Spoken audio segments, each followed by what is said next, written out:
जय माता दी। सोमवती अमावस्या कब पड़ रहा है और ये सोमवती अमावस्या साल का आखिरी अमावस्या होगा और आप लोगों के लिए बहुत ही चमत्कारिक फल भी देगा।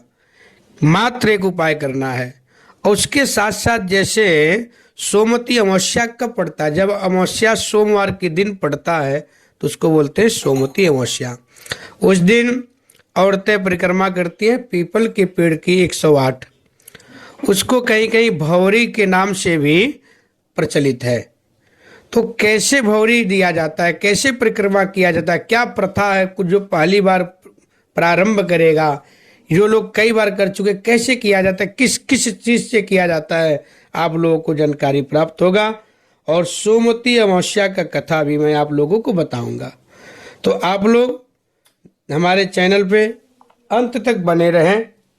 साथ ही तो सोमवती अमावस्या के दिन क्या क्या करना चाहिए, कब सोमवती अमावस्या, आप लोगों को हमारे वीडियो से जानकारी प्राप्त होगा। तो आप लोग हमारे वीडियो में अंत तक बने रहें। साथ ही साथ चैनल को सब्सक्राइब करें, लाइक करें, शेयर करें। शेयर करने से और लोगों को भी इसका लाभ प्राप्त होगा।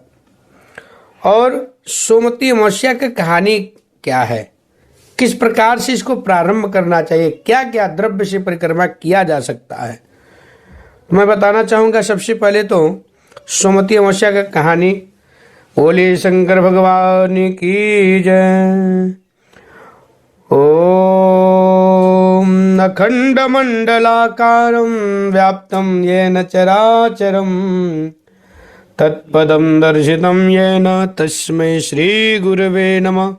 सोमवती अमावस्या से जुड़ी एक प्रचलित कहानी इस प्रकार है। एक गरीब ब्राह्मण परिवार में एक पुत्री थी। वह बहुत सुंदर, संस्कार और गुणवान थी, लेकिन गरीबी के कारण उसका विवाह नहीं हो पा रहा था। एक दिन उस ब्राह्मण के घर एक साधु आए और साधु उस कन्या के सेवा भाव से बहुत खुश हुए। साधु ने कन्या को लंबी उम्र का आशीर्वाद दिया, लेकिन कहा कि इस कन्या के हाथ में विवाह योग रेखा नहीं है। ब्राह्मण दंपत्ति ने साधु से उपाय पूछा। साधु ने बताया कि पास के गांव में एक धोबिन है। अगर कन्या उस धोबिन की सेवा करे तो धोबिन खुश होकर उसे अपनी मांग का सिंदूर उसको दे देगी, अपने मांग से सिंदूर उसको लगा देगी। ब्राह्मण ने अपनी बेटी से धोबिन की सेवा करने की बात कही।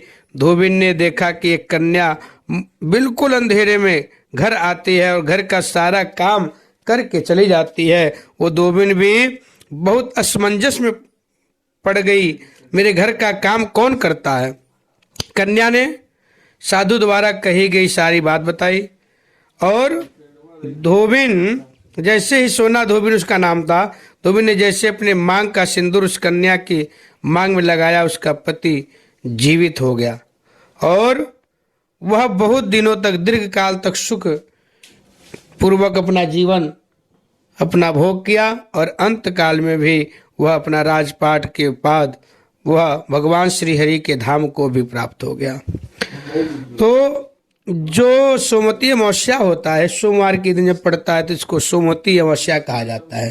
अमावस्या सोमवार के दिन पड़े तो सुहागन औरतें पीपल के पेड़ की 108 बार परिक्रमा करती हैं। साथ ही साथ जो शुरू में उठाती हैं, पहला व्रत जो उठाती हैं, परिक्रमा करती हैं, वो लोग पान और धान से, सुपारी और आटे का एक पुतला बना करके पीपल के पेड़ में बना करके उसको पीला वस्त्र चढ़ा करके परिक्रमा करते हैं। और जो परिक्रमा का मेन विधि है, वह विधि जैसे मान लीजिए कभी कोई बादाम से परिक्रमा कर ले, कभी किशमिश से परिक्रमा कर ले, कभी छुआड़ा से परिक्रमा कर ले, कभी सिंदूर से परिक्रमा कर ले, कभी बिंदी से परिक्रमा कर ले। मतलब अनेक प्रकार के द्रव्यों से, अनेक प्रकार की चीज़ों से ही, भांति भांति के चीज से आप परिक्रमा कर सकते हैं और हर एक द्रव्य का अलग अलग फल है। तो आप लोग भी अपने जीवन में सब चीज़ों का परिक्रमा करना चाहिए, इसका बहुत विशेष महत्व है। और अमावस्या के दिन परिक्रमा करने से सभी मनोवांछित फल की प्राप्ति होती है और साथ ही साथ घर में सुख समृद्धि का वैभव प्राप्त होता है, घर में धन धान्य से परिपूर्णता होती है, घर की गरीबी और दरिद्रता दूर हो जाता है।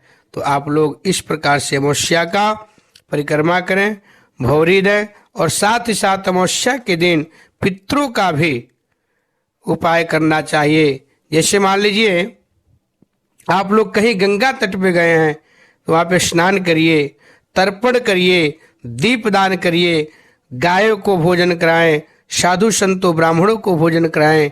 ये सब उपाय पितरों की मोक्ष की द्वार खोलता है। उनको आत्म, जैसे मान लीजिए कोई आपके पितृ हैं, उनको मुक्ति नहीं मिला तो उनको आत्म की मुक्ति मिलती है, उनका मोक्ष हो जाता है। और साथ ही साथ मैं बताना चाहूँगा, जैसे पूर्णिमा और अमावस्या में गंगा स्नान करने का बहुत ही विधि है और इसका बहुत लाभ प्राप्त होता है। आपको तो लाभ प्राप्त होगा ही होगा, आपके पूर्वजों का लाभ प्राप्त होगा। जीवन में पितरों का आशीर्वाद बहुत जरूरी होता है। अगर आपको आगे बढ़ना है, आपको फलना फूलना है, तो पितरों का भी आशीर्वाद लेना चाहिए। तो आप लोग पितृ के लिए भी मोक्ष का कामना करें, मोक्ष के लिए उपाय करें, और इस प्रकार से आप लोग सोमवती अमावस्या का विधि और उपाय करें। बोले शंकर भगवान की जय।